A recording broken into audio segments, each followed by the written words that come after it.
Assalomu alaykum, hurmatli obunachilar. Yani kimdir ehson qilishni bilmaydigan odamlar bor. Ko'pchilik so'rashadi bizdan. Mana bitta misol. Alisher barcha Qibray tumanidagi yetimlarga, chin yetimlarga ehsonlar qilishadi. Oziq-ovqat tarqatishyapti mana, xudo xolasa. Assalomu alaykum rahmatulloh. Alisher, yaxshimisiz? Yaxshimisiz, sizmisiz? Mana hozir bugun Alloh rozi bo'lsin sizlardan. amin. Bu kunda sizlarni bitta bizga yordaminglar kerak. Bilasizlar, umrlarga haqdor bo'lgan, namozda bo'lgan,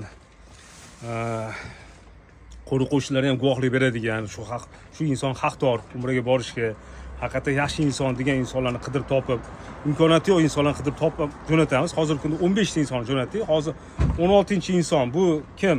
Bo'stonliq tumanida bir kichkinagina masjidda azon chaqirar ekanlar-da.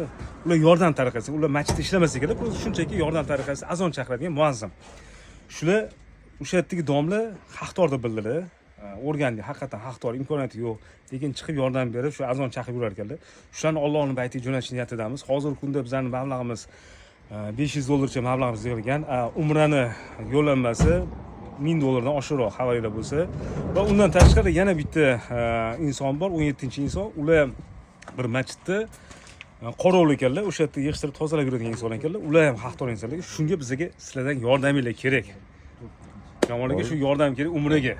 İnşallah mana shu yaqin kunlarda shularni jo'natsak. İnşallah domlamiz aytganda, kimki shu umraga 5000 so'm, 1000 so'm ehson qilsa, inshaalloh shu umraga borgan savobi ajrini oladi deganlar. Shunga qo'ldan kelgancha yordam qilishdan so'rab qolaman.